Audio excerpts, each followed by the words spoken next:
chapter number 2 or module number 2, which is about health and safety management programs. When we say health and safety management programs, which means that we as a responsible company, for example, tomorrow you are going in a new company as a safety engineer or in some position of safety, and the company says that we don't have any system now, we have hired you to develop our system of safety. So what are the things which you need to do as soon as possible, from where you have to start? We are going to discuss these things in this module. So this is about the management. There is no rules which we are going to discuss in this module. There are no, you can say there are no such OSHA regulation which we are going to discuss, but how to manage the safety, which is being defined by the OSHA itself, we are going to discuss in this topic. Okay, can you see the screen? Yes. Okay, very good. So there are, when we are going to start the safety system, we have 8 elements of safety. There are 8 elements of safety management system. If you want to establish a safety system in your company, you need to have these 8 pillars available. Sometimes we have these 8 pillars as the same terminologies which I have mentioned here. And sometimes we have these 8 pillars. Sometimes we are combining 2 pillars together. For example, safety involvement and safety communication can be merged as one pillar. Continuous improvement and education and training can be merged in one pillar. So, but at the end of the day, we need to have these pillars available in order to drive our system. So it's like that now you have a car available, which is a very good luxurious car, and you have to drive. So while you have to drive, you should know the basic functions. So these are the foundation of any safety management system, which we should know and we should start with. The first thing which we need to know is that we need to make sure that there is a commitment from, we need to make sure that there is a commitment and leadership available, right? Leadership and commitment, when we talk about leadership and commitment, it always comes with the top management. Any of the system, if it is a safety system or if it is a quality system, it is not a fruitful system. It cannot be a beneficial system until unless there is a commitment available from the top. Always remember, the changes comes from the top. If the mindset from the top is clear for anything, the decision making is very easier. The resource provision is very easier. But if there is no commitment from the top management, there is no such leadership available on the topic which you are going to discuss, which you are going to implement within the company. So you will always be finding challenges there. And we in our companies, we have seen these kind of examples very common, that whenever safety manager comes to the room of general manager or the director says that we are very busy, we are out of budget, we have limited resources, we cannot fulfill now, you have to survive with the available resources. But on the other hand, when the operation manager goes and when the production manager goes and he says that we need, for example, 2 million real, and if we have 2 million real, we can increase our productivity by 5% or 2%. So the same general manager is going to agree without any further question, because he can see the profit, he can see the output.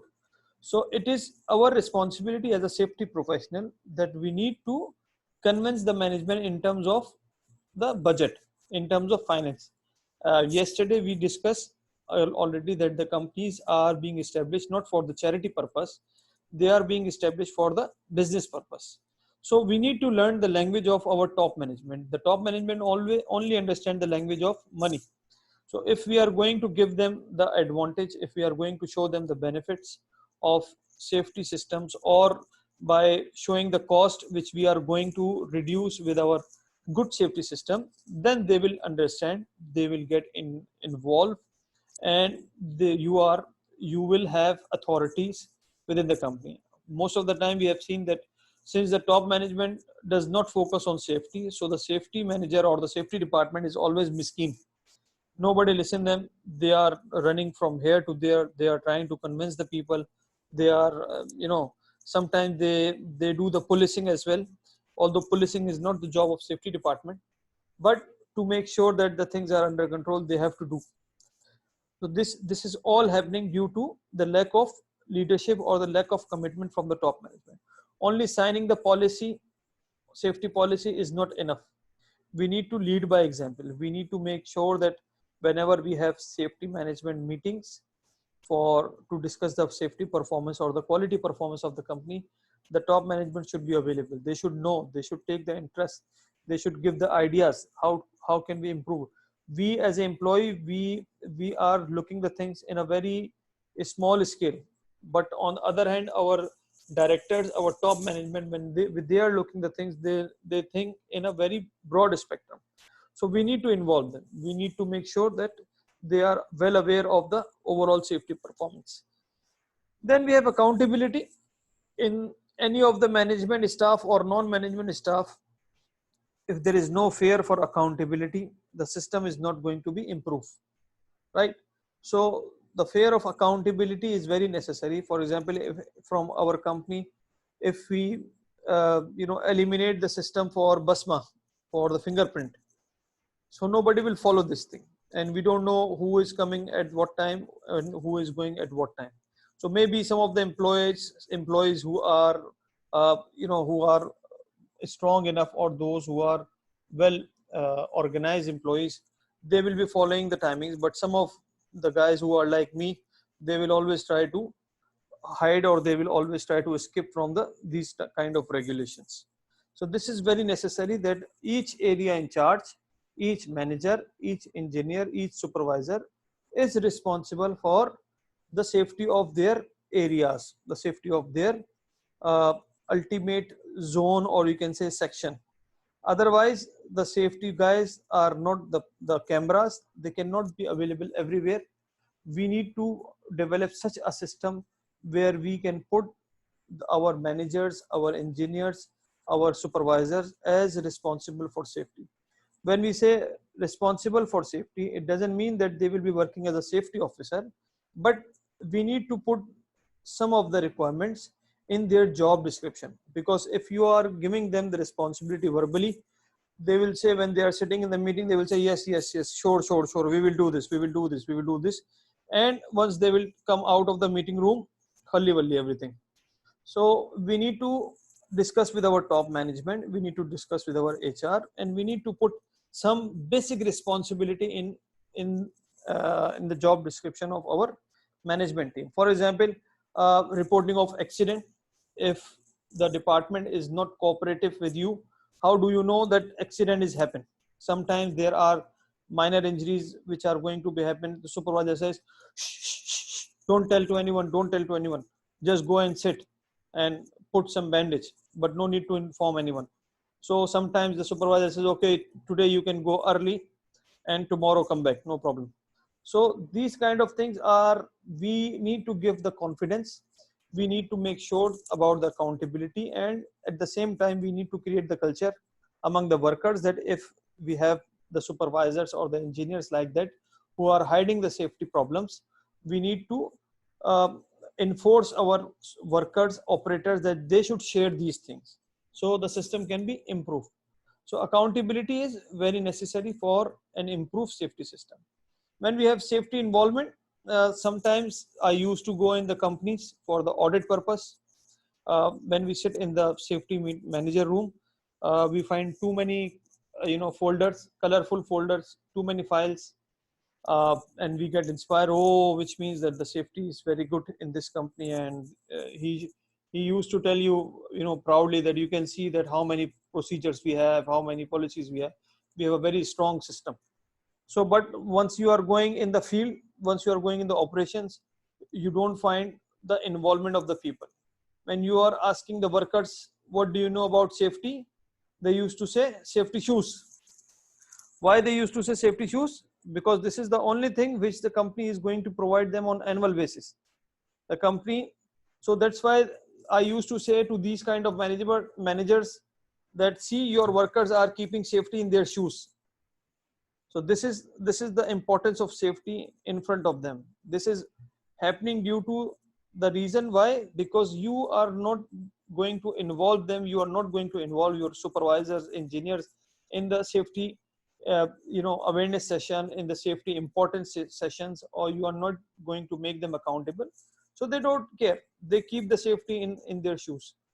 So safety involvement is very necessary. Safety involvement in new decision making, safety involvement in risk assessment, safety involvement in awareness session, safety involvement in corrective actions. So whenever we are going to involve our whole teams up to the possibility where we can involve them, you will find that the people will be feeling more confident. The acceptance of the people will be more as compared to if you will be doing everything by you and then you will be impose them. Okay, so this is the new procedure. From tomorrow, you have to follow this procedure. Rather than if we need to develop a new procedure, we should ask them, okay, let's have a meeting, let's have a discussion on this procedure and take the advices from everyone, and then finally discuss with the top management and develop the one procedure and make it implement. So when you will find that when the people are involved in any of the procedure or policy, and on the other hand those policies and procedures which are not being developed with the considerations of people, you will find them that they are reluctant to implement these procedures. So safety involvement and safety communication, both are almost the same thing, but safety communication could also be done through emails, newsletters, lessons learned after the accidents, sharing the messages. Nowadays, you will find many of the messages are coming from your safety department about corona awareness, how to do the precautions when you are coming in the company, when you are leaving the company. These all kinds are safety communication. So in companies, we have seen that the safety communication is very good at the level of management side, but when it comes to the worker, they are lacking in these things. Our safety policies, our safety requirements are not being communicated to workers. We don't say that you need to discuss everything with the worker, but at least the things like I have seen most of the time the companies involved in the project side, construction side, they do the toolbox talk in the morning. Sometimes they do the inspection activities. Sometimes when they are doing the risk assessment or JSA or JHA, they are going to involve their operator level people, supervisor level people. So because they are the one we want to save themselves. We as an engineer, we as a manager, we are sitting in the office, we are already safe. Our all safety system is focusing on to make sure for the protection of our people, for the protection of our worker who are working in the field, who are working in the operations. So we need to involve them, we need to communicate with them, we need to take their advices, we need to take their suggestion, and then we need to finalize the things. Then we have hazard identification and control. Hazard identification, or in other words risk assessment, it is the backbone of any safety system. In companies, if you have a good system of risk assessment, your company is safe. But if the system is not good, then you will always be lacking, right? So this is very necessary. We need to have a good system of safety within our companies for the risk assessment. And how the risk assessment is carried out in OSHA course, we are going to discuss not in much detail. It is not the part of our OSHA 30 hours course. In IOSH course, there are out of 7 chapters, there are 3 chapters focusing on the risk assessment. Once you do the IOSH course, you become at least expert of risk assessment. And as I told you, if your risk assessment is good, the other things of safety will be good. Anyway, we will discuss risk assessment in a brief in our next slides. Accident investigation. Why we need to investigate the accident? Yes, guys. Why we need to investigate the accidents? In order to know why did that accident happen in the first place. To know the cause of accident. Very good. To know the cause of accident. If Exactly. we know the cause of accident, then what will happen? You can prevent it from happening again. Very good. Next Very time. good. That's what we call rectifying the problem, right? Very good. If we know that what is the cause of accident, then we can improve or we can avoid the recurrence, right? Okay. Now we have the accident investigation. Accident investigation, again, it is not the part of our OSHA course, but it is a part of IOSH course. There is a full module for accident investigation. It's a very good a way to explain in IOSH about the accident, about the root cause analysis, about the corrective actions. Uh, like Mr. Melvin has already attended the IOSH, so he knows that how much the time we are spending on accident investigation module. Education and training. Remember yesterday we discussed that it is the requirement of employer or responsibility of employer to provide the education and training or awareness about the hazards. So which of the education and training we are going to provide to our employees? Yes guys, which training or education we need to provide? Safety only. General Related to industry. OSHA. General industry. Very good, very good. We are not going to provide the education like MBA to our workers. We need to provide the education and training about the job which they are going to perform. We need to provide the awareness about the hazards to which they are associated all the time. So at least this is the minimum requirement, that the minimum requirement from the OSHA is to have the induction training and then job safety training.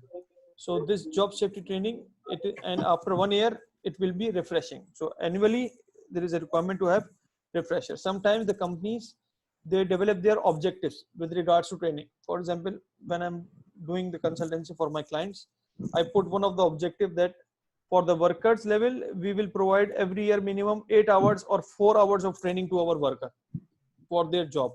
This 4 hour could be one time, this 4 hour could be 4 times, this 4 hour could be 2 times, minimum 4 hours.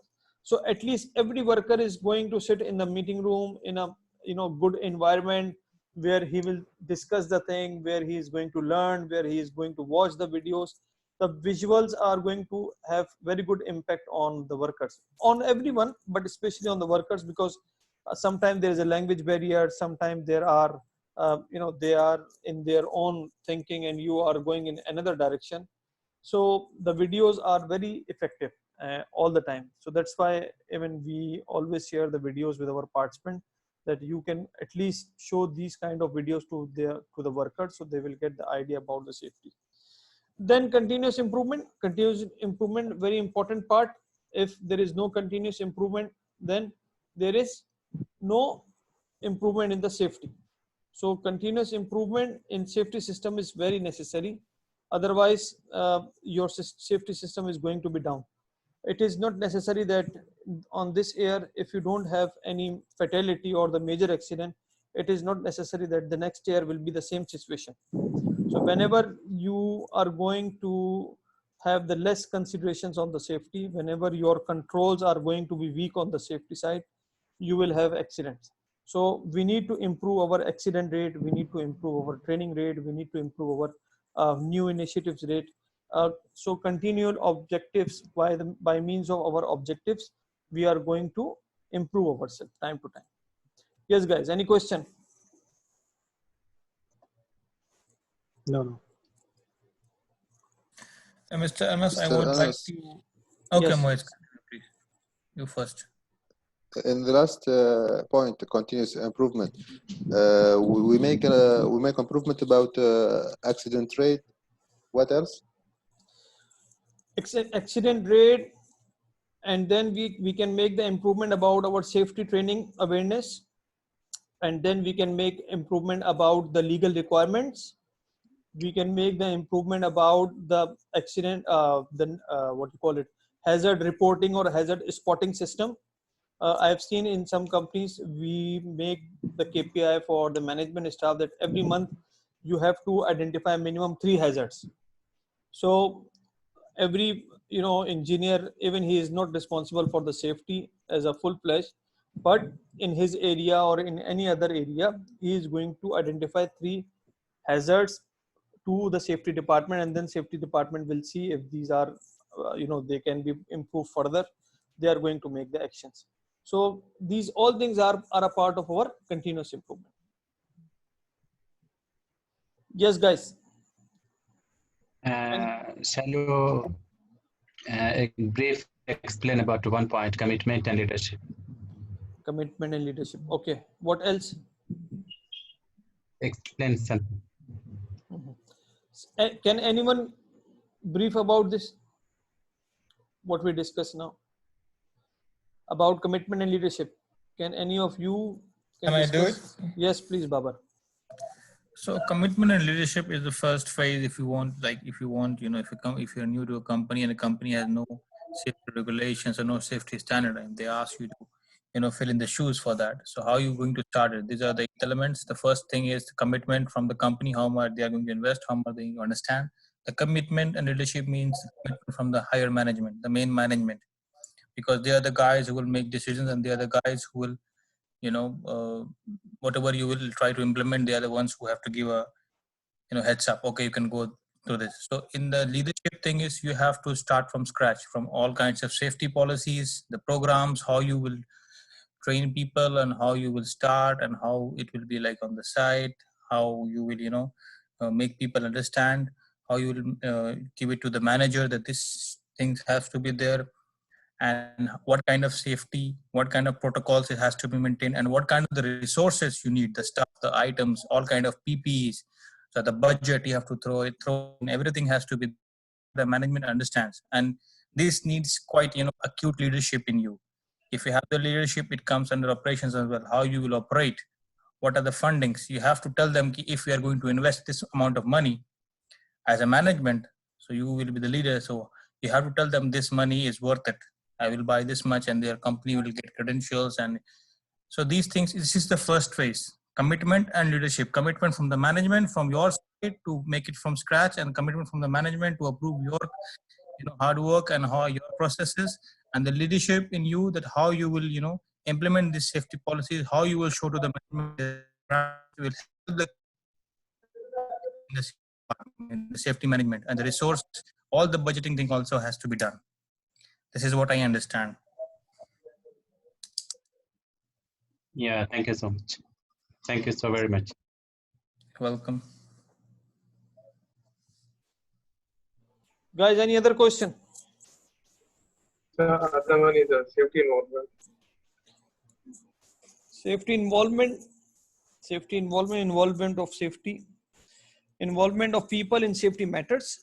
For example, involvement in decision making, involvement in the improvement program, involvement in the risk assessment, involvement in the meetings, involvement in the corrective actions, involvement in the when you are going to apply any actions which can affect the health and safety of their people as a department. So safety involvement among the people who are working in the company. Yeah, Safety. here is one question more in safety involvement about the field activities. If employer give you post to please don't follow the safety precautions there because our work is going to stop or something going to loss. So where can I complain or make the statement for okay, let me do my job, or otherwise I will complain your and something can be by the employer. So where I stand and involvement. See, the first thing is that in kingdom you cannot say like this. This is about US, right? This is about America. The second thing, that if the involvement, it is not about you as an employee, it is about the management who is going to involve the people of the company, who is going to involve the employees of the company. You will be participating whenever there will be as such programs or the tasks which are being performed by the top management or assigned by the management. You can initiate something, but it will not be considered as the safety involvement. The safety involvement part is the part where the management is going to initiate some program or some policies or some activities in which all the people or most of the people of the company or as the staff are going to be involved, right?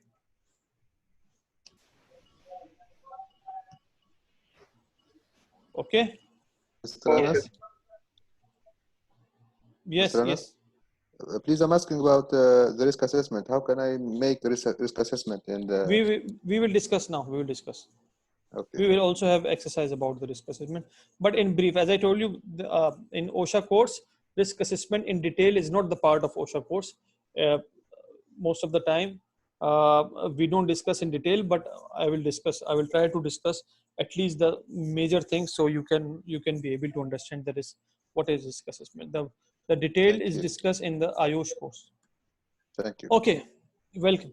Commitment and leadership. When we have as a part of our commitment and leadership, uh, how do we know that the top management is committed to the safety, right? What we need to do, we need to see if the company has safety programs available, policies and plans available, processes and procedures available, and at the end of the day, how they are applying these processes and procedures. Uh, we have seen, as far as my own experience is concerned, we have seen that the companies, they have very good programs, they have very good policies, they have very good procedures. Sometimes they hire, experienced consultants. Sometimes they are hiring the consultant from US or some other for UK, very experienced people. But when it comes to the implementation or the practice side, they are weak. So we need to, this one of the challenge that we or the companies are going to face in the implementation is that the procedure or the policy which has been established by the consultant, they are for the ideal conditions, but in companies there are not the ideal conditions all the time, especially in construction projects. When you have a lot of challenges at the same time, every day there is a new task, there is a new activity. As compared to manufacturing companies, these are more stable. The process is going on, so it is going on. You will find the changes very rarely. So our safety programs are need to be in the practice, right?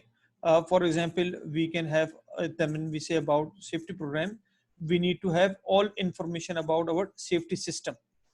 We need to have the programs about what you call it, how we the employees health, right? We need to have the program available about the risk assessment. We need to have the program available about the continuous assessment, continuous improvement. We need to have the objectives and programs available for the improvements part. So the program, in the language of OSHA, the program is also the safety program or the safety policy are the basic things which need to be considered all the time while you are designing the safety system. So these all programs, procedures, and plans, processes are going to be not only established, but these are also going to be implemented. Then we can say that we have a good management system about the safety, rather than only if these things are available up to the for the sake of documentation or in our folders only, right? I already told you about the example of program name: employee health program, employee safety benefits program, rewards and recognition programs, continual improvement program. There are number of programs which we can develop for the improvement of our overall health and safety systems. Okay, guys, then we have goals and objectives. This is a part of our program, right? Continual improvement, you can say, or you can say a part of our improvement program in terms of health and safety. We need to have the objectives available. When we say goals, this is not the goal which we have in our football, like Cora. This is the goal which companies, they need to have the goal available. If there is no goal, the company cannot decide where they have to go. So goals are basically short, unstructured statement and are easy to write. They are nothing more than the wishes of the top management. For example, promote the safety suggestion program. To promote the safety suggestion program, it is, you can say, the wish of the top management. It could be a wish of the top management that which they want to implement in the company. But how this is going to be possible? For this purpose, we need to have objectives available, right? So goals are generic statement, or you can say the wish of the top management, but our objectives are the specific. Get everyone trained, for example, another example of goal, like get everyone trained. But training for what, right? Training which department or which the individuals are going to have, what kind of training do they need? We need to define these things. So the goals are our long-term goals, and we can have short-term goals, but these are the generic statements. To implement these goals, we need to have the objectives available. So the objectives should be cascaded down up to the down the line up to the lower level. Sometimes the departments, they have the objectives where you are going to make the responsible person as the departmental manager. Sometimes the manager gets the objectives, and then he further distribute the objectives, his own objectives, some to the engineers, some to the supervisors, and then ultimately it comes to the operator. So everyone is basically, the purpose of objective is to, everyone is going to perform his role in the improvement of the company. Sometimes you as an employee, you don't have the awareness that what is the goal behind this objective, but you know that this is my objective, I have to do this thing. Always remember one thing, that objectives are not our routine task. Objectives are not your job description, right?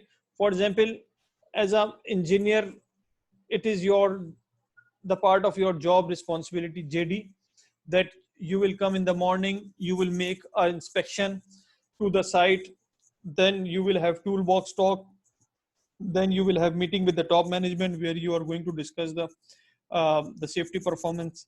Then you are sitting on your laptop or computer at your office, you are replying to the email, and then there is a lunch time, you will go to the lunch, and then you will come back, then you have some meetings and you have some work. So these things which are your regular activities or the routine activities, these are not objectives. Objectives are something out of your job description which the company want to improve. Sometimes these objectives are the company objectives, and sometimes these objectives are your personal objectives. For example, I hope many of you are attending this training. Why you are attending this training? Because you made this objective within yourself. Maybe your company is not financing you, or the company is not giving you this opportunity to have this training. So you guys have decided by yourself that this is my objective, that I have to utilize this Ramadan time, or you can say this Corona time where we have less workload, to improve my professional skills. You made this objective, and once you made this objective, then you have identified that, okay, how can it be further improved? Going to some awareness session, going to read some articles, going to attend some free training, going to attend some some paid training like this. What are the things which I have to do in order to improve myself? So similarly, companies, they have their own objectives, which is a company-wide objective. The company is going to assign you a small part of their big objective, is going to assign you. And this objective is, it could be for 1 quarter, it could be for 6 months, it could be for 1 year. The companies, they develop their strategic objectives like 5 years, 10 years. For example, the company says, in next 10 years, we will have 1 branch in Riyadh, we will have 1 branch in Dammam, and 1 branch in Tabuk, right? Currently, we have only 2 branches in Jeddah and Makkah, for example. So these are strategic objectives. But these objectives, which are a company-wide, how they are cascaded down to you, it is not necessary that you should know about the goal of the company as well. You need to focus on your objective which are assigned to you, because at the end of year, your performance appraisal, or when your manager is going to discuss with you about your performance, he is going to discuss about the objective which are assigned to you. Okay, so you need to focus on your objective. These objectives, sometimes you are a part of some department or some division, so these objectives are being defined as the departmental objective, and you will have responsibility for certain part of these objectives.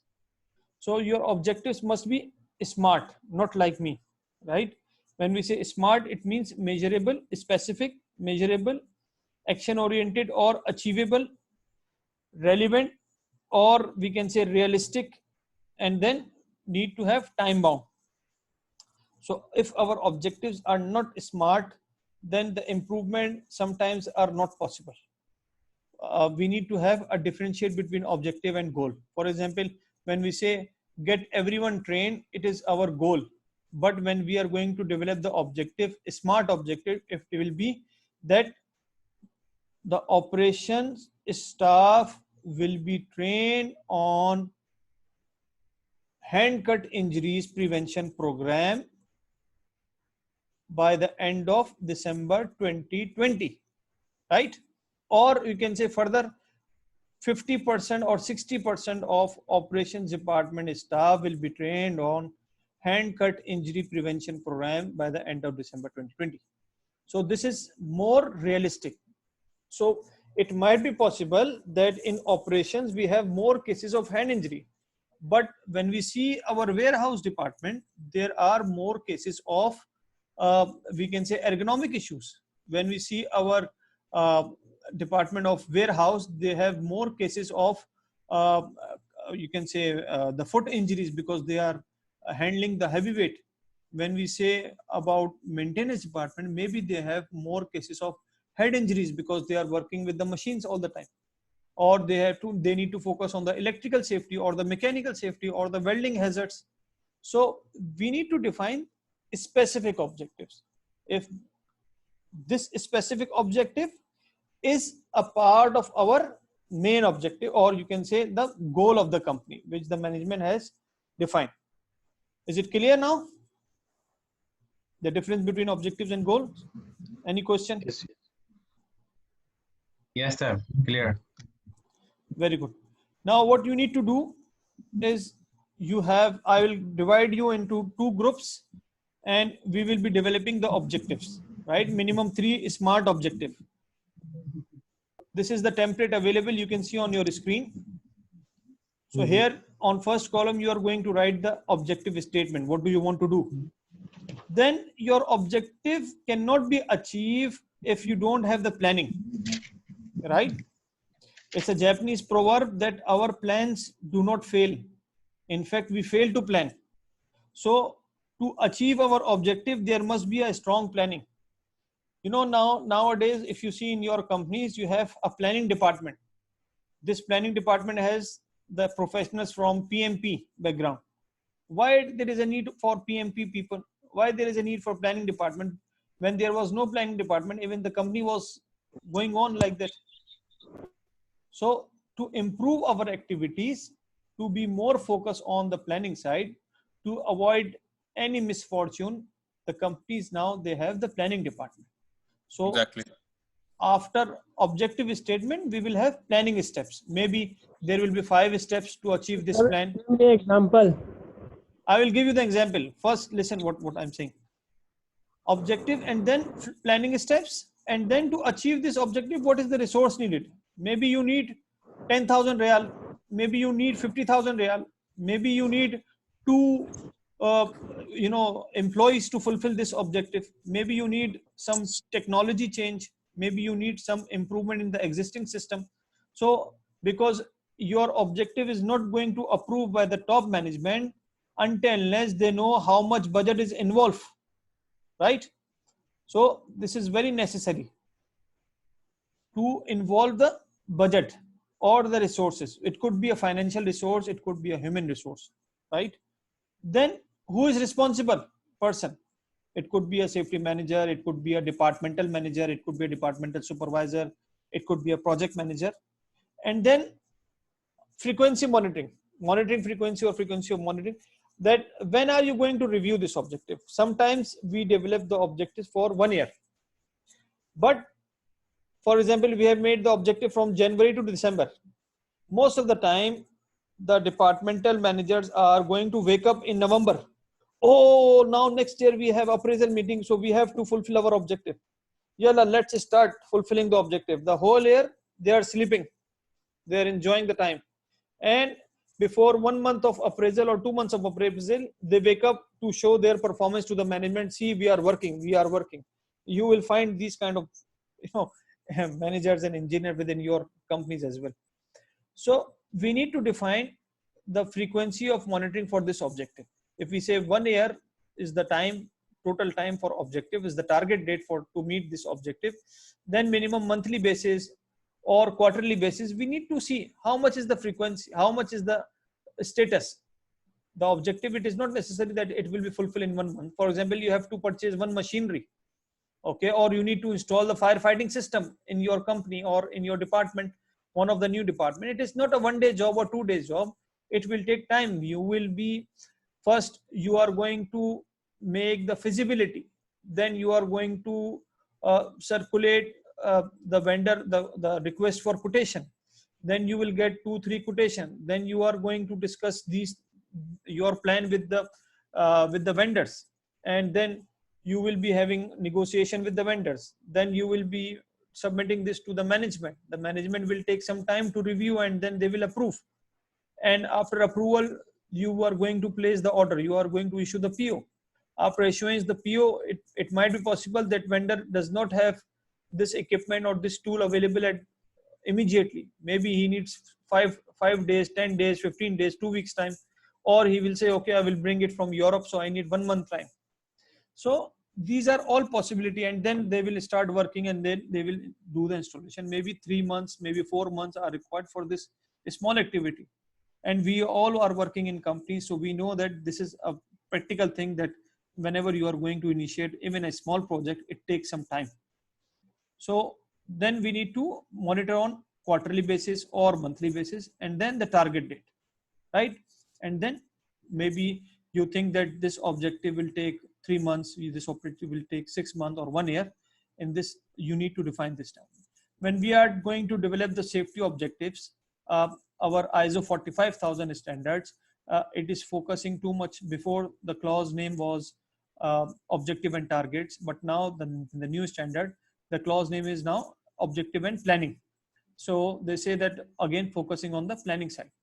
So the standard says that it is a good practice that if you should develop the objective about the injury prevention, if you will develop the objectives to meet the legal requirements of safety, it will be a good objective if you will be making some objective about the awareness and training of the people. So you as a group, you will be discussing by yourself whatever 3 objectives are, you will find something good, or you need to develop those smart objectives. I will give you quickly one example of objective so you can have a better idea how we are going to do this.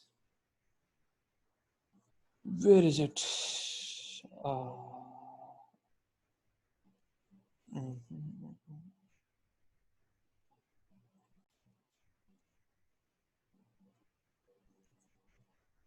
Can you see this template?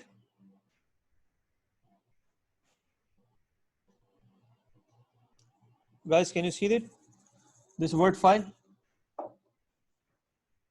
No, sir. No, sir. Okay.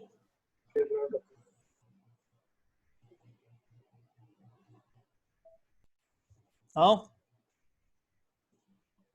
Yes, sir. Okay. For example, Yes, no, sir. this is one of the objective we have developed. I developed this for one of my clients. The objective period is January 2022, December 2020. The statement is acquire ISO 9001, which is the certification for quality management system for the company.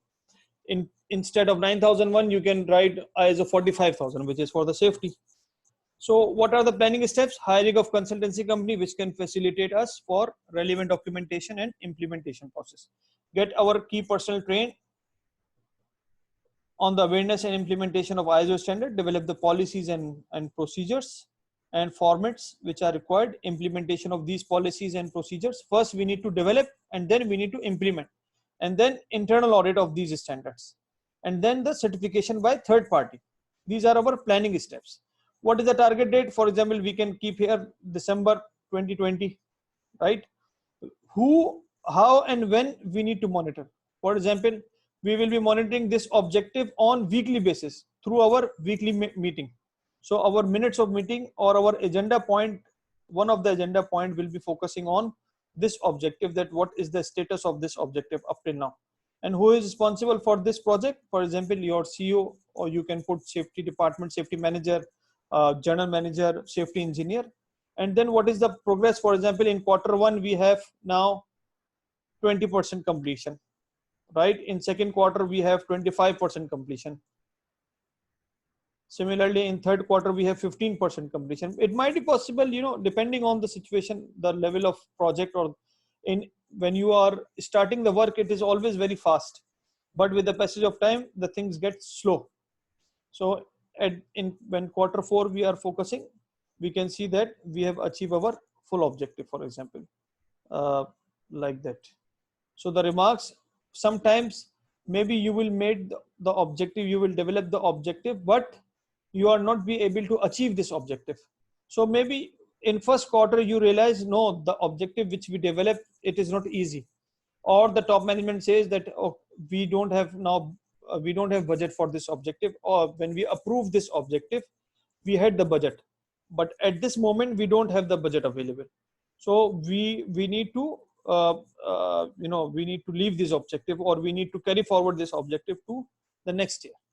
So this is how you need to do this activity. So if you are monitoring it on quarterly basis or the monthly basis, then you will know the performance of this objective. If you are not going to monitor these things, then you will wake up in November and then you will say the objective cannot be achieved, right? So we will carry forward this objective to the next year, which is a very lame excuse. It is not acceptable. We need to decide during Q1, Q2, Q3 that what is the status of this objective. Or if you want to carry forward, okay, khalas, from here you can stop and then make new objective or put in the next years. Any question, guys?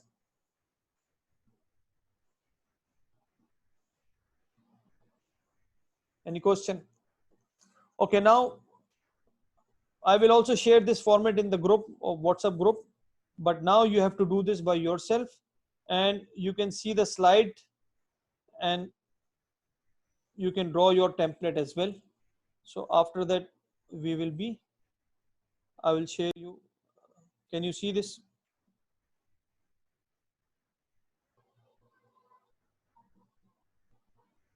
Yes, guys, can you see this? Yes.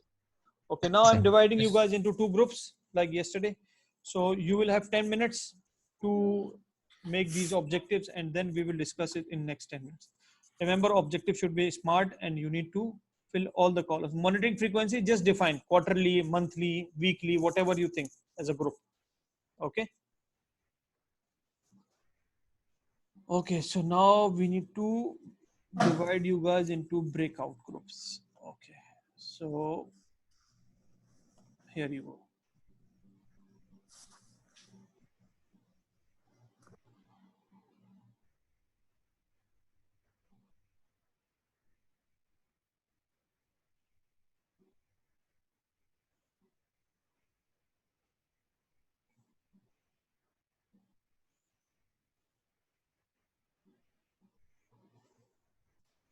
So guys, you will be developing your own format like the same on your screen. Okay. And then one of your group leader will be giving the presentation. Okay. Other than Babar. Yesterday, Babar already given the presentation. So now this time we need to change. Okay. Sure, yeah, exactly. You can use, Excel or Word or PowerPoint or the whiteboard of Zoom. But keep in mind that once you will done, it's better to save it and share in the WhatsApp group so everyone can see it after the class. Okay, 10 minutes, 3 objectives. Yes, guys, you can develop your format on whiteboard or Excel or Word, and then one of the group leader will be discussing these objectives. Make sure you have 3 objectives and they must be smart. Yesterday, who gave the presentation yesterday? Mr. Osama. So today, Mr. Osama will not give the presentation. Any other guy will be giving the presentation. Maybe Melvin can give the presentation or Azim can give the presentation. Okay, and make sure that once you are done with the documents, to save it and after the class share in the group, so it will be our document for reference in the future. Okay. Yeah, fast. 3 objectives, only 10 minutes.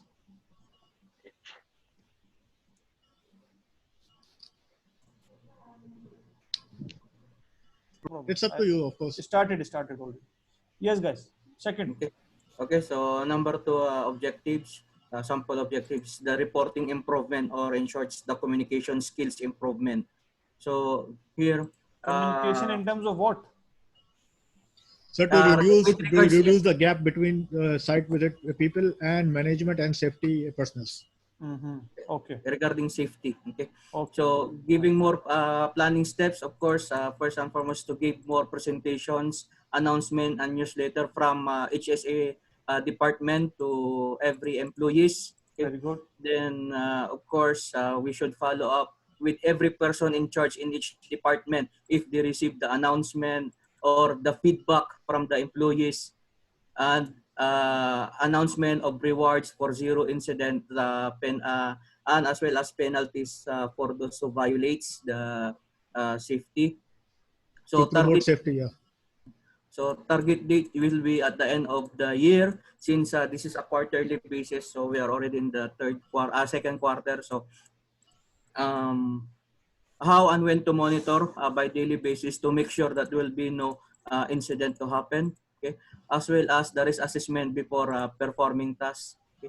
Or safety induction or toolbox tools. Okay, every task to perform. Then site monitoring. Okay, again the responsible ones are the HSA personnel or a safety inspector.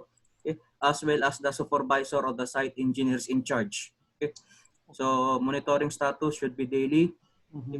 And remarks on progress. In progress, yeah. In progress is okay. Okay, guys. Any question? Just a point. You will make a daily basis how to monitor, for example, objective number 2, reporting improvement, communication skills improvement. You will make every day presentation, announcement, newsletters. No, just the monitoring purposes. You say that the monitoring will be daily. Yes, daily monitoring based on the how to monitor. So here priority one is to check the risk assessment. So here we should, okay, in addition to this, the GSA, okay, sorry for that. So we should perform GSA on daily basis. What's mean GSA? Job safety analysis. GSA, JHA, job hazard analysis, job safety analysis, risk assessment. These are all, brothers and sisters. Yes. On daily basis, we will perform safety induction and toolbox talks, in fact. Yes. There is in short. Yeah.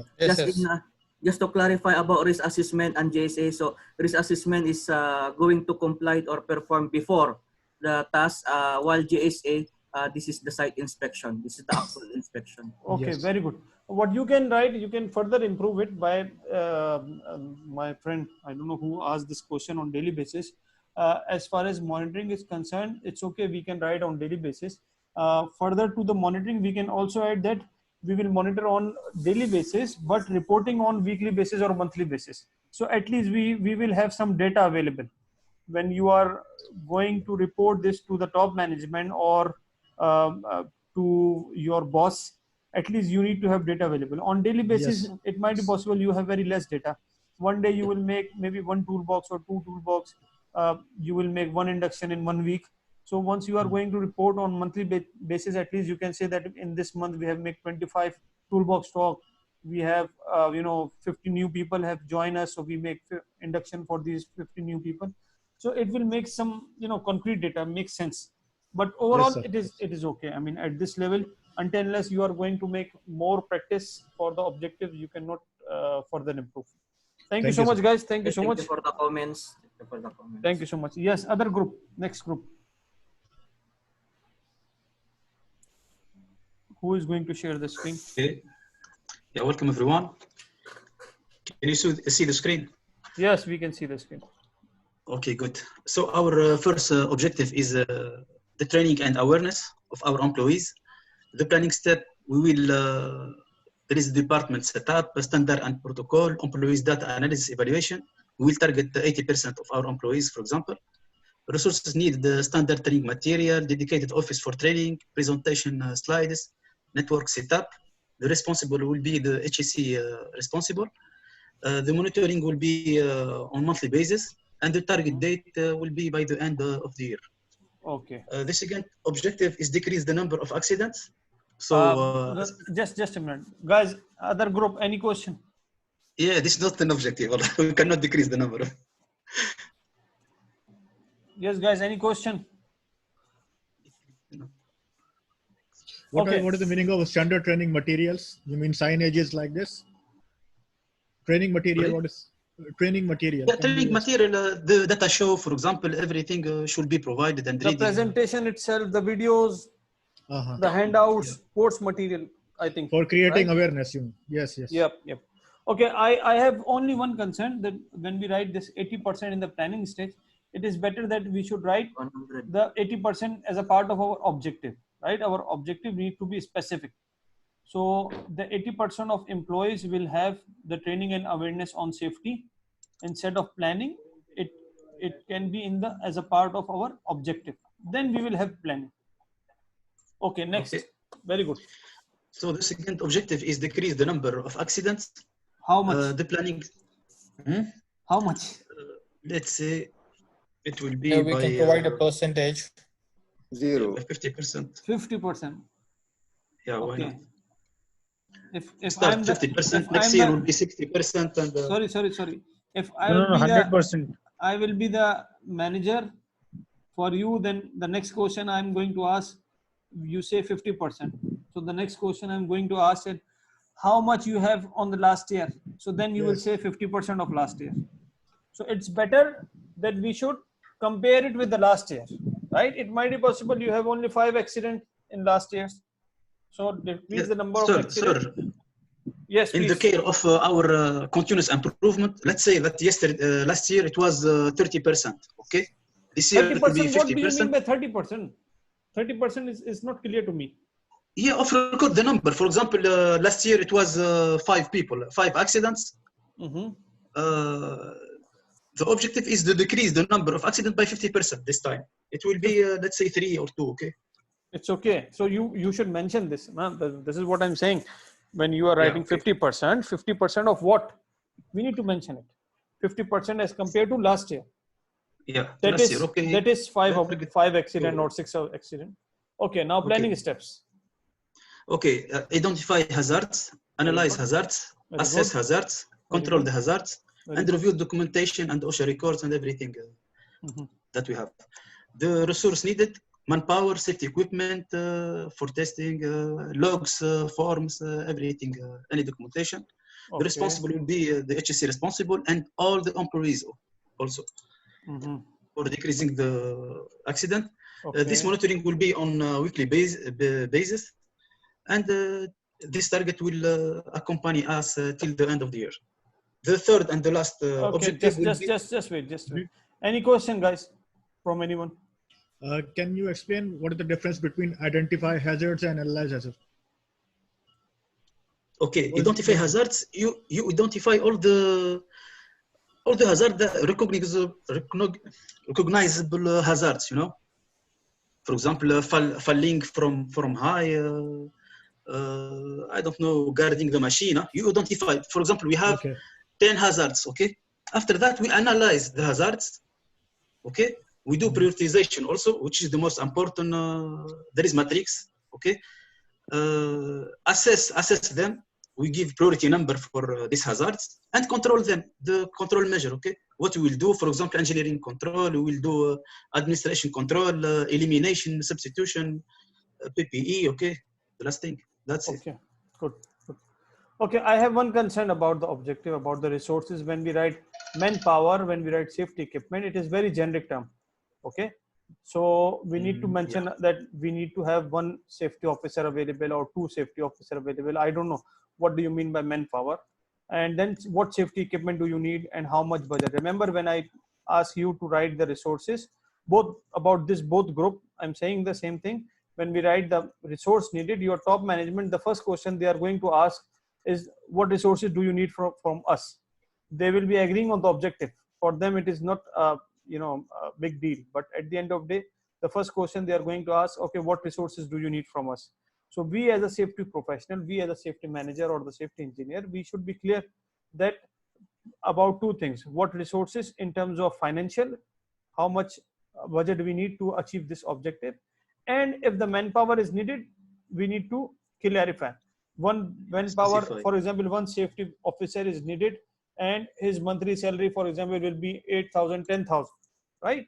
So the budget for the whole year will be clear that to achieve this objective, you need basically if you say 10,000 for one safety engineer, which means that you need 120,000 real for the fulfillment of this objective, right? So we need to be clarified. This On yearly objective is basis, very right? good. Sorry? It will be on yearly basis. Because they have As per mentioned up to the project. December. They have mentioned, it depends on the timeline of your objective. Yes. Yeah, but the monitoring will be weekly. But the Weekly. target till Exactly. Okay, very good, very good. Last one, fast. Last one is the safe man hours. We will need inspection, audits, medical check, and resources needed. For example, PPE, procurement, safety toolboxes, awareness, anything. The responsible will be the HSC responsible. It will be on monthly basis and the target till the end of the year. Yes, guys, any question? Fast.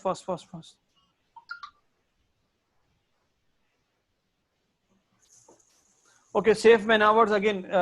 Safe man hours, how much we need to have, what is the current status? Sometimes keep in mind, okay, this objective is, it's okay. I'm just concluding our discussion about the objective. Sometimes it might be possible that you don't have the concrete data available. For example, I think 2 days ago, manager in DHL they are our client. We have very good contact. They used to call me time to time to discuss the things. He told me that we have from the corporate the requirement, the same objective, that we need to improve our LTI FR. So I asked him, okay, what is the existing LTI FR?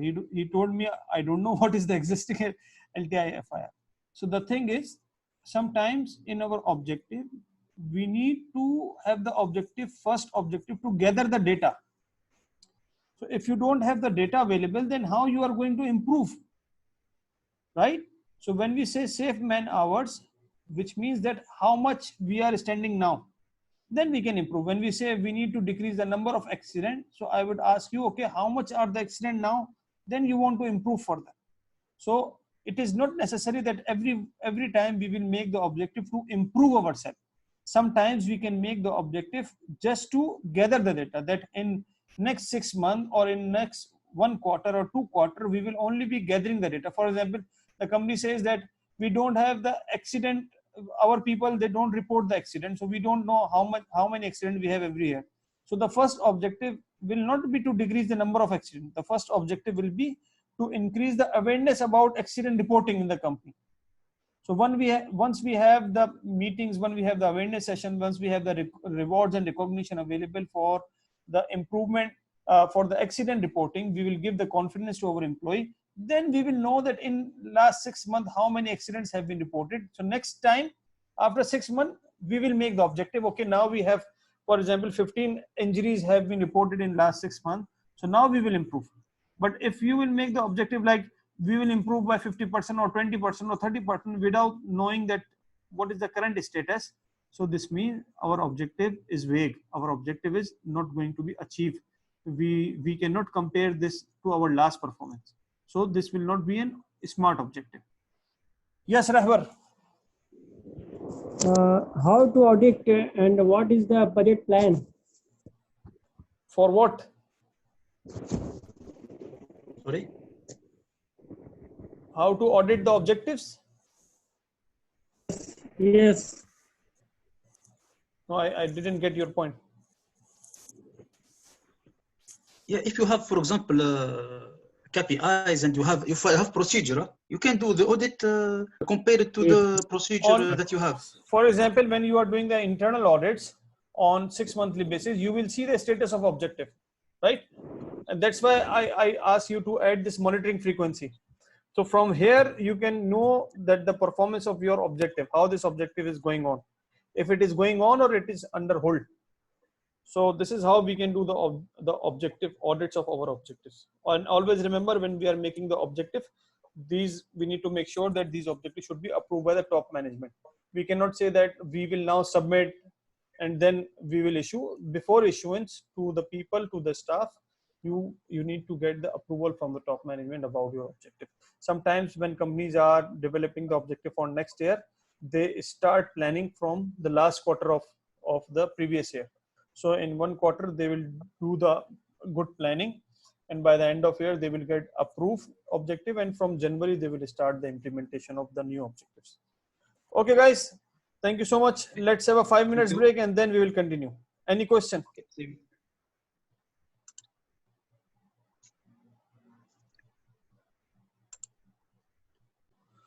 Direct and indirect cost of accidents. Behind every accident, there is a direct cost and there is an indirect cost. Unfortunately, what happened that we as a safety professional, we are not be able to define this indirect cost of accident to our management. And that's why they are not providing us resources or the budget which is needed for a good health and safety system. Most of the time, the organizations, they appoint safety department or safety manager for the sake that they will put all responsibility to him. They appoint sometimes the safety department or safety manager or engineer because it is needed by the client. They appoint safety professionals because it is needed by the legal departments like the Difal Madni Mudan. They need someone responsible for safety. But once they are going to appoint us, fortunately or unfortunately, when they are going to appoint us, now it is our game.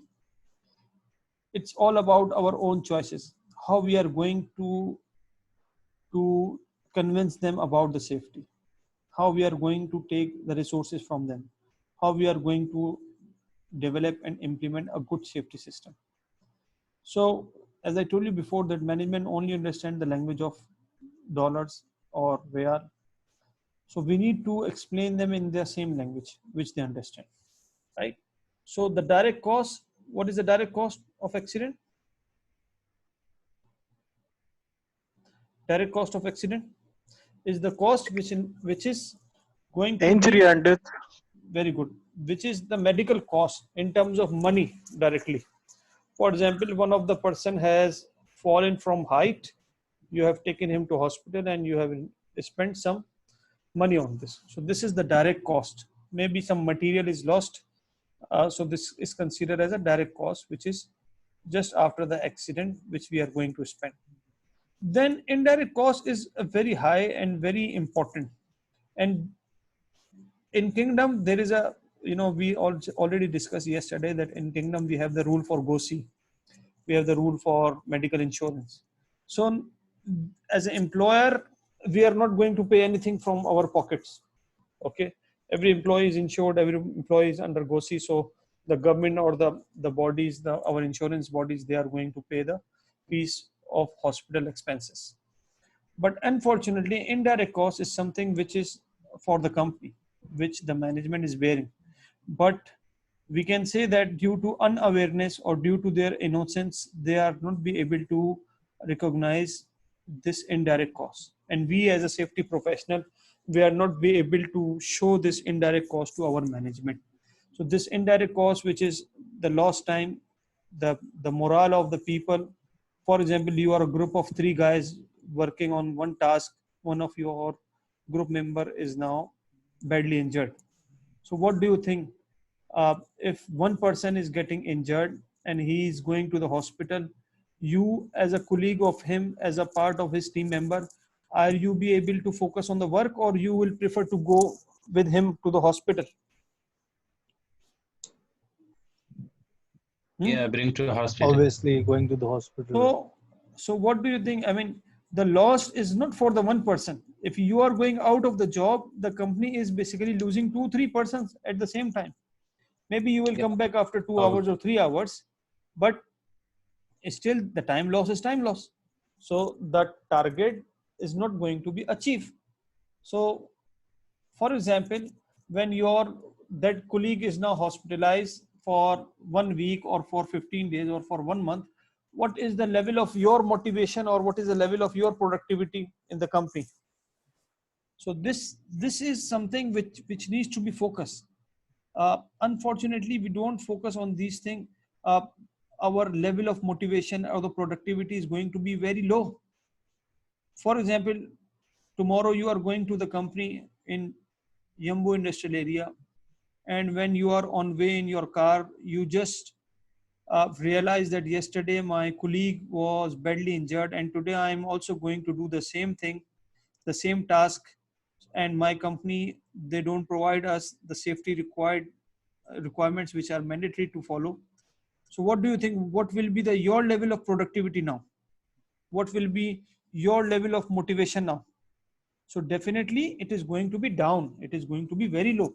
You cannot focus. You will be going in the companies. Have you seen some of the employees? They come to the company just for the sake of earning. Their role in the company progress is very less. They are like alien in the company.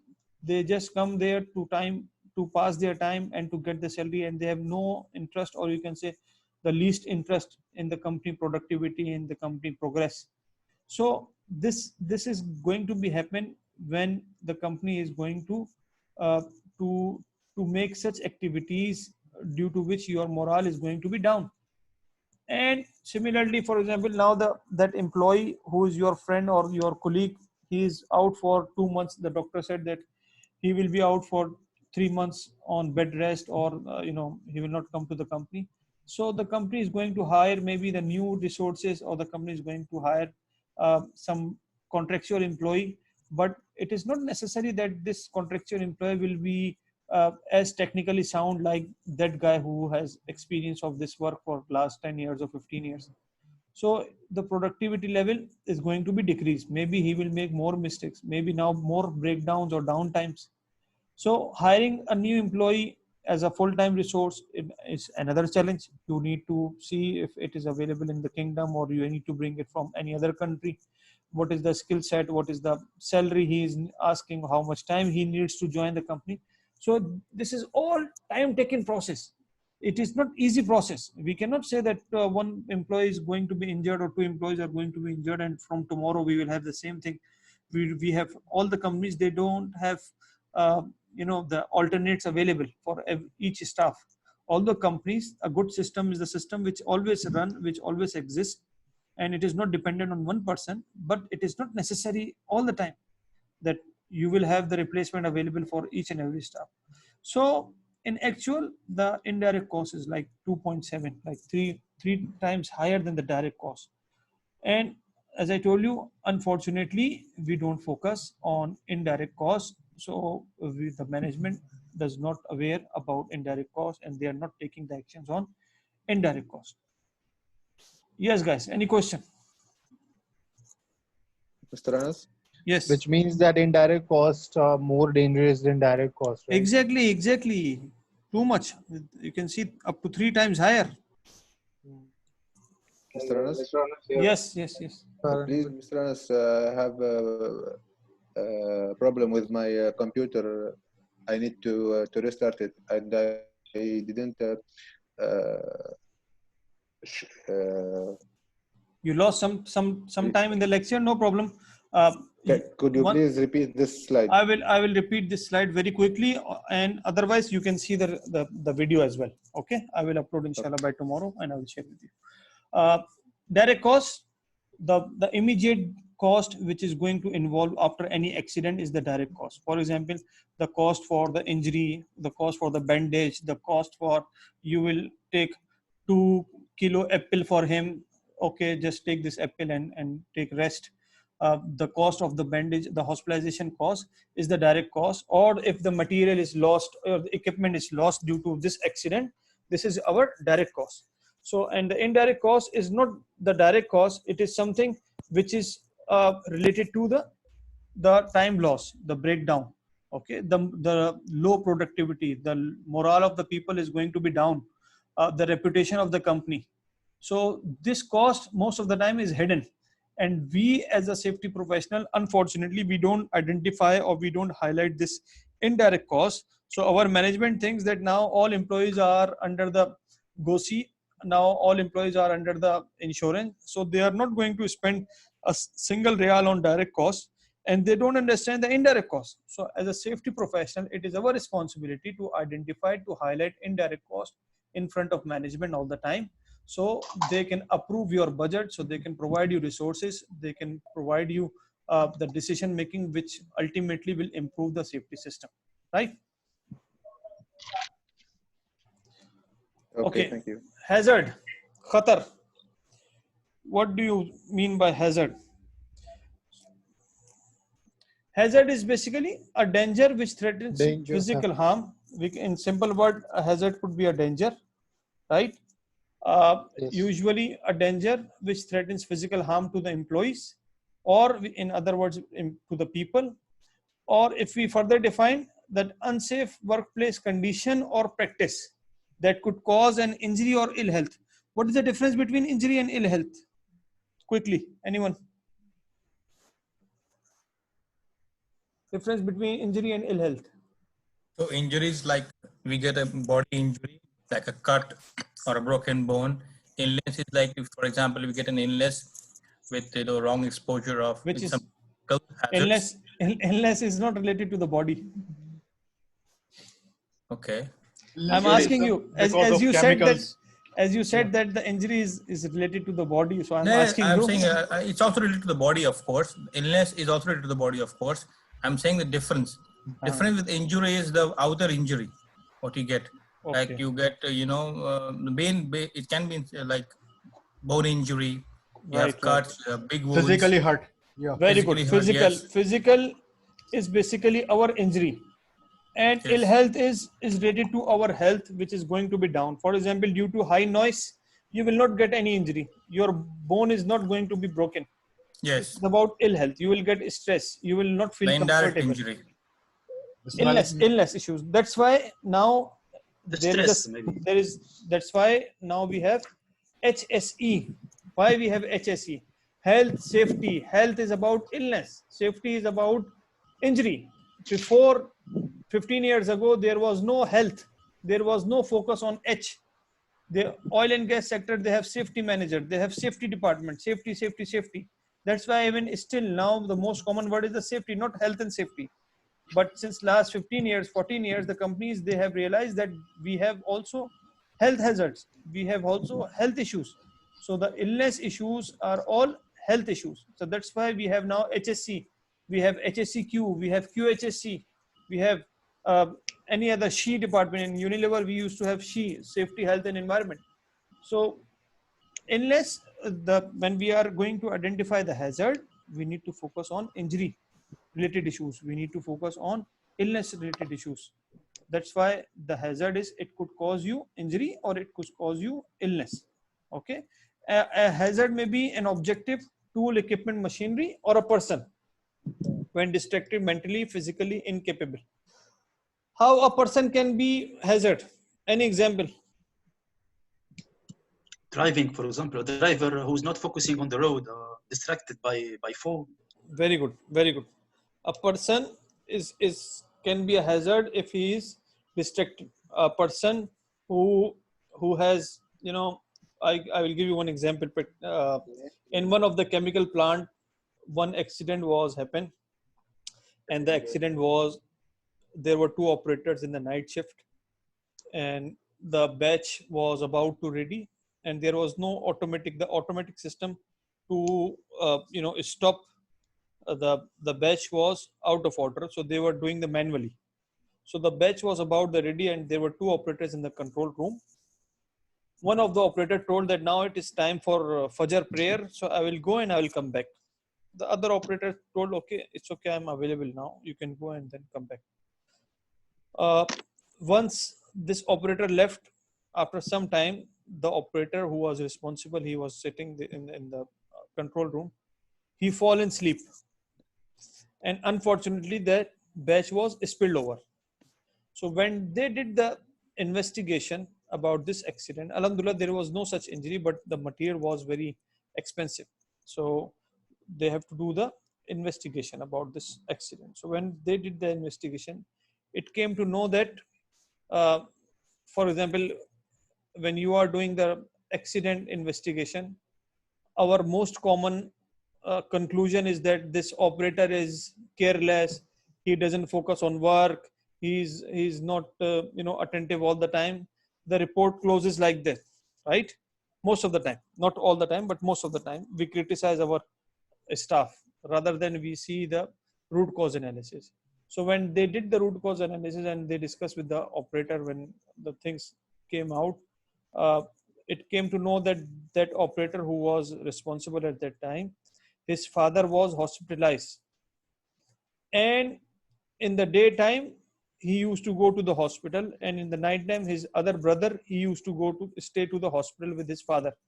This operator already applied 2 times for the vacation, but his supervisor told him that sorry, we don't have any alternate available, so you have to come.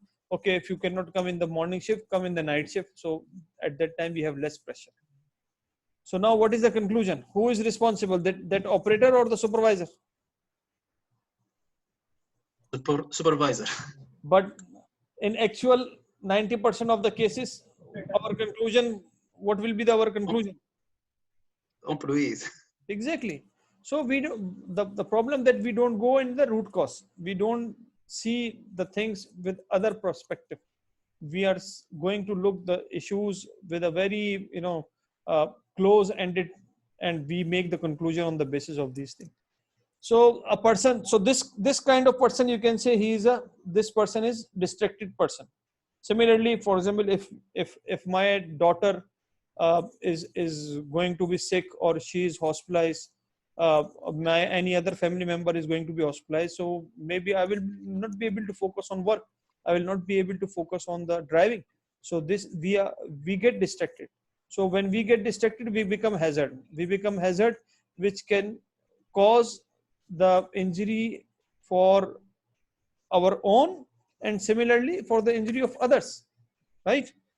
That's why there are too many accidents on the roads, due to the mobile, that the people, they get distracted, and then they made the accident. They make the accident for themselves, they make the accident for others as well. So it takes a hazard and exposure to become accident. For example, you have the hazard and you are going to expose. You can see this picture. There is a shoe and there is a needle. So when this is the hazard, this needle, and this is the exposure. When you have hazard and exposure, then you will have accident, right? Sometimes it takes seconds to come in contact with the hazard. So there are many methods to identify the hazards. One of the method is the observation. What is observation? Just to go and see, right? When you are going to see, use your common sense. Unfortunately, common sense is not common. So observation is, you will just go, you will have a walk around, and you will see the unsafe act, unsafe condition, about the people behavior and attitude. You will observe. Then we have survey. So in survey, what we are going to do, we are going to ask some question to the people. Okay, what about the last accident of your department? What about the unsafe condition of your department? What about the PPE provision within your department? So we make some questionnaire, and we are going to ask this to multiple people to get the idea that how the things are going on. Similarly, we can have worker interview, very important part of our hazard observation, because we are not the camera as a safety professional. We are not Munkir and Nakir who are all the time with the people. We are human. We have too many things to do. So the best thing is to get the inputs from the worker, because the manager of the workers, they are also sitting in the offices most of the time to prepare the reports and to have the meetings.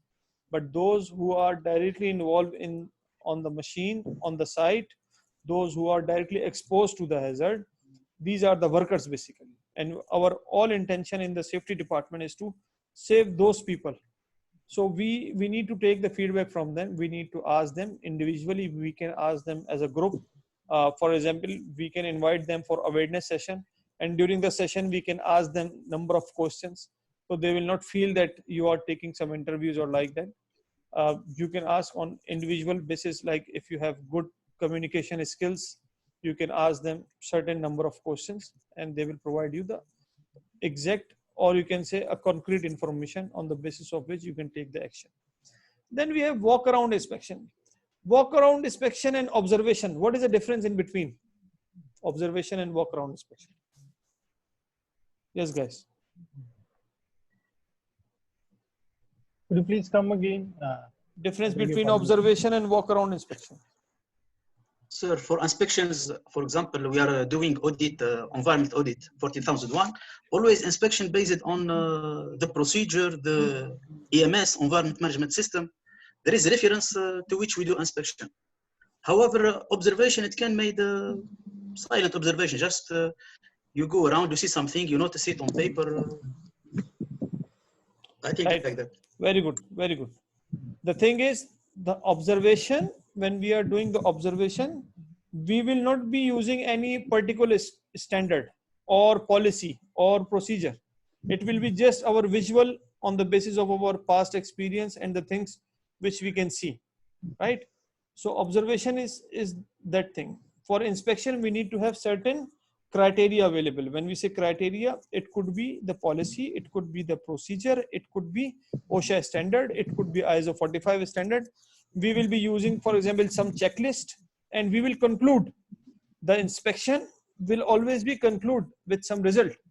But observation, maybe you can make some verbal communication with the people. Okay, do correct this, correct this, correct this, and this will be your observation. And if these are serious observation, then it might be possible you will make it on writing and you will take the action on these things. Yes, as Melvin said, inspection is the audit, and observation you could give feedback at once. Very good. And then the document review. What document review you are going to do to get the information about hazards?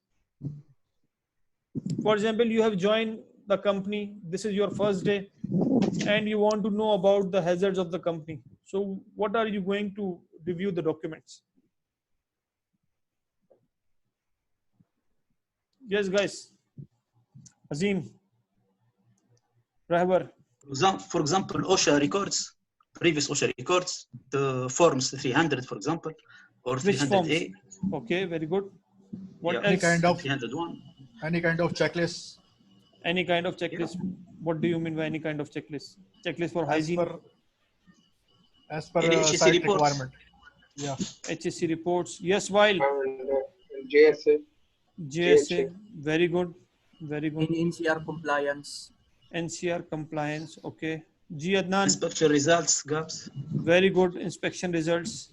audits, Audits. external audits. Yeah. Very good. Internal audits, external audits, supplier audits, customer audits. Safety Very good. inspections. Safety inspections. Very good. The most important thing, the document we are going to review to identify the hazard is the risk assessment. And then all other documents, for example, accident report, inspection reports, audit reports, these are all the part of our document review. But the most important is to, maybe you don't find a risk assessment in the company. The company does not have the system of risk assessment. You are the first one, and that's why company has hired you to do the risk assessment, to initiate this system. So you need to review all the possible documents to get aware about the company, all ongoing hazards about the company. Clear? Any question? Clear, yeah. Okay, very good. Now it's time to control the hazards. It's time to control the hazard. When we are going to control the hazards, we need to apply hierarchy of control. When we say hierarchy of control, which means sequence of control, how we are going to control the hazard. The most effective control is about elimination. Unfortunately, in our companies, when we start controlling the hazards, we start with the last control, which is PPE. If the floor is slippery, we will say, okay, wear the safety shoes. If there is a high noise in the area, we will say, okay, wear the air muff or air plug. If there is high heat available or high temperature is available, we will say, okay, wear your uniform. But in actual, PPE is the last line of control. And if you ask me personally, I personally don't accept PPE as a control. Because ask me why I don't consider PPE as a control. Why? Why? X, Y. So why I don't consider PPE as a control? What is the mechanism of purchasing PPE in your company? So first give me this answer. Quickly. Who asked me why? Me, yes. So what is the mechanism in your company to purchase the PPE? Are you involved in this process or no? Which process? Safety process? Not the safety, purchasing of PPE. The No, cheapest. no, no. I'm not involved in that Very good. process, but I know that why do we why do we buy it in the first place? To avoid these things, right? For safety purposes only. Okay. So the simple answer is that most of the time our purchase department, when we need the PPE, any PPE in general, I'm talking about general, not any specific. Most of the time what we do, that we write the purchase request, we get approved with the manager, and then it goes to the purchase department take 2-3 quotations, and then the one which is the cheapest, he is going to select that one, or if someone is friend of the purchase department, then he is going to finalize with him, and after that the PO is going to be raised, and then this PO will go to the supplier, and But supplier will bring sometimes the we PPE. don't have any other option other than going for PPE. Exactly. I'm just listen, and then I will give you the answer. So in this case, the problem which is going on with this process, that unfortunately again the purchase department is miskin about the PPEs. They don't know what are the standards of PPE. It is our responsibility to give them the full code, to give them the full specification about the PPEs we want. For example, most of the time what we are going to write in the request: cut resistant PPE, heat resistant gloves, right? So heat Yes. resistant gloves have more than 100 classifications. Correct. So what is the problem with that miskin guy of purchase department? He will take the most cheapest quotation and he will bring, and then unfortunately when it comes in our company, we don't check them, we don't verify if it is really a cut resistant glove or no, if it is really a heat resistant glove or no. The helmet which you are wearing every day, have you ever checked it? Or you are trusting, no, this is a helmet, this is a very good helmet, so we are going to trust, and we say all is well. When we are wearing the safety shoes, are we going to check these safety shoes or no? 99% we don't check. We trust that okay, this is new, so this will have good impact. So that's why for me PPE is not the control. This is only for your hearts and mind satisfaction. Remember that movie, All Is Well, All Is Well. So this PPE is basically all is well, right? It is only for your own satisfaction, because you have never checked it. You don't know what is inside this PPE, what is the quality of this PPE. So PPE is a control, no doubt. But the way we are dealing with the PPE, it lost its importance. This is my point. Maybe if you agree or if you don't agree. If you don't agree, then go in your I do company. agree, because I have seen people, doing things, whatever you said, like buying cheap gloves, buying cheap goggles, safety goggles, buying cheap Exactly. shoes. If you see other department, for example, maintenance department, they need one bearing or they need one capacitor. He is going to write the clear, I need the bearing of 16 centimeter from NTN company, Japan. So the purchase manager will go with the specific, and then he will choose the most cheapest. But in our case, we are writing, okay, cut resistant gloves, heat resistant gloves, safety shoes.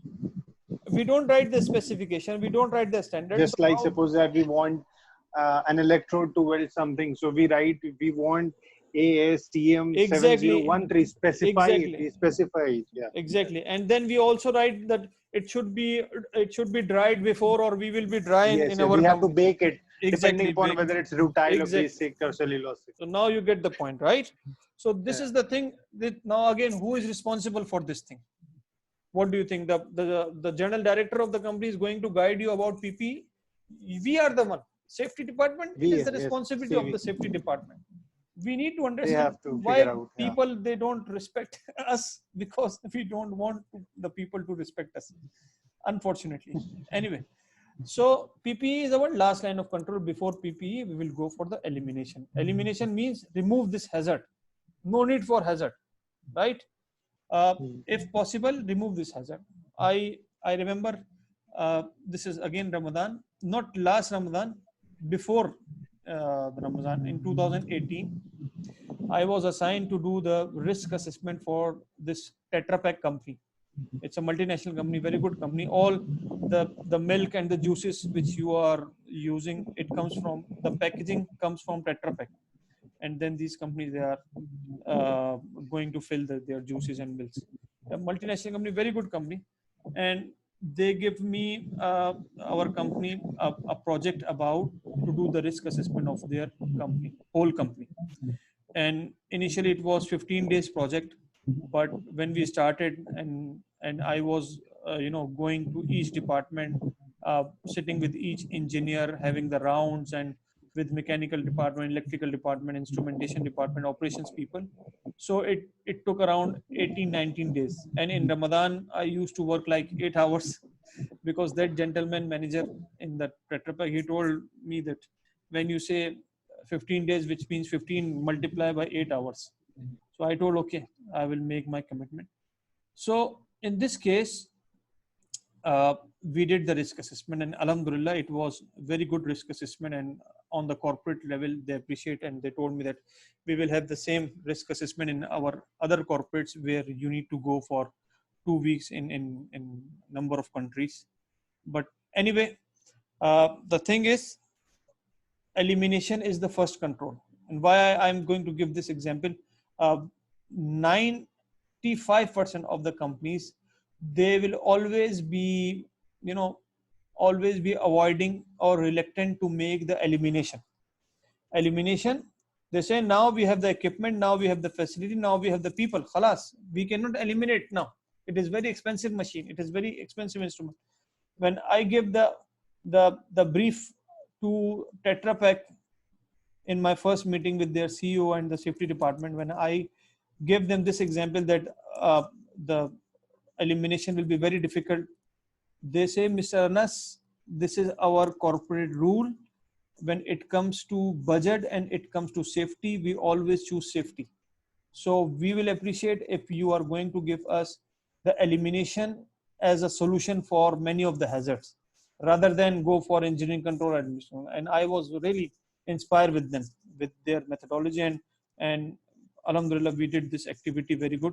And many things were identified as elimination and substitution. So elimination is most of the time, it is very least priority for the companies to make the elimination. So if you cannot do the elimination, then go for the substitution. Substitution is one of the control. For example, if you are working at remote site where there is no electricity, so you are using the generator. So this generator you cannot eliminate, because without this generator, the electricity is not going to be produced. Then how you are going to perform your activities? So what we do, we eliminate, instead of eliminate, we can substitute the generator from high noise to low noise. Nowadays, the generators are coming which are having very less noise. So we can substitute the control. We can apply the substitute control to reduce the rating of our hazard. If substitution is not possible, then apply engineering control. For example, install canopy, make it isolation. So engineering control, with the help of engineering control, do the preventive maintenance on time, right, for your machinery, for your generator. So there will be change, for example, changing of oil, changing of lubricant oil, which is used in the generator. If these things are not going to be well planned and not going to be performed on time, the generator will produce a lot of noise. So we can apply engineering control. And if engineering controls are not possible, then we need to go for administrative control. So administrative control is very broad. For example, administrative control is like, when, have you seen that sometimes you have the signage available? I don't know why. I'll check my internet connection. Sometimes maybe problem. Anyway, just 10 minutes are remaining, so we can focus on these things, or you can see the video for these things. Elimination, when we have administrative control, sometimes when you are going in the operations room, there will be a signages, or only authorized persons are allowed. So this is our administrative control. Have you seen sometimes when you enter in the company, they have the barricade system available. This barricade system is our administrative control. When you are, guys, just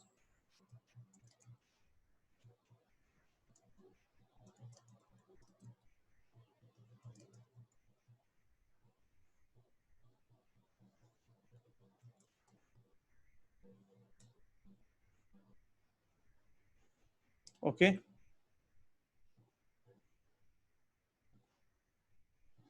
Okay.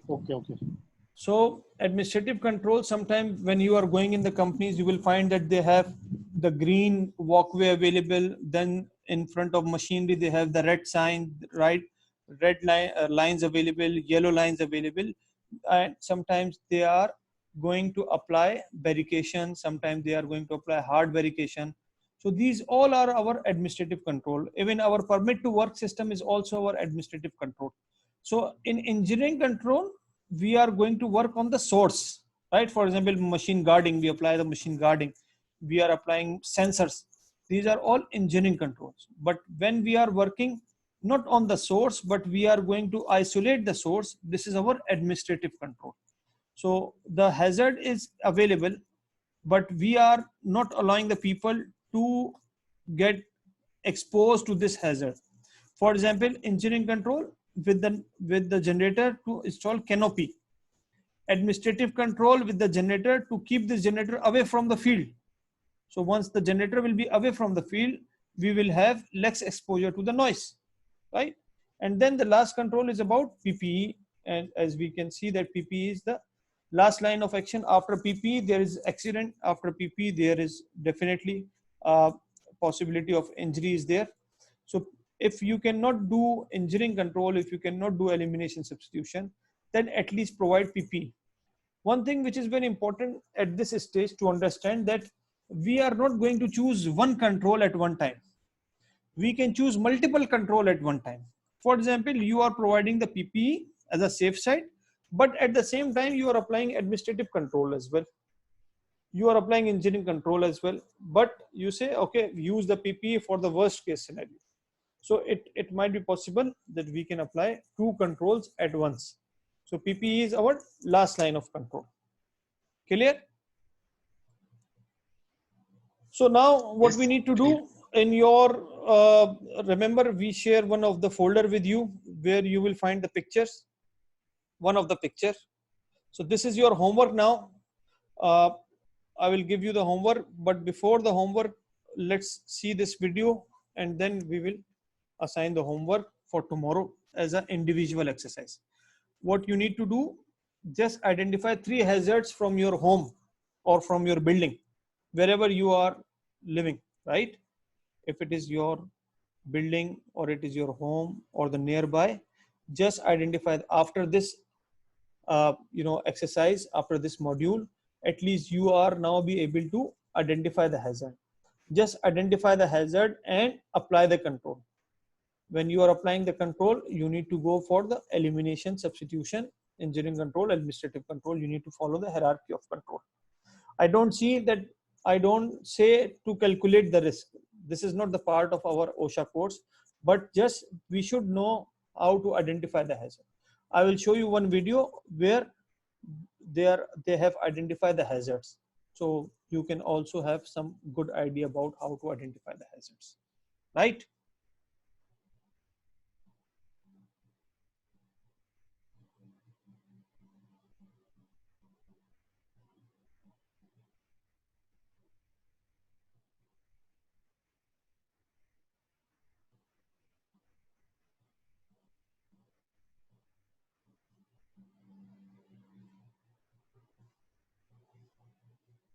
Yes, guys, can you see the screen? Yes, sir.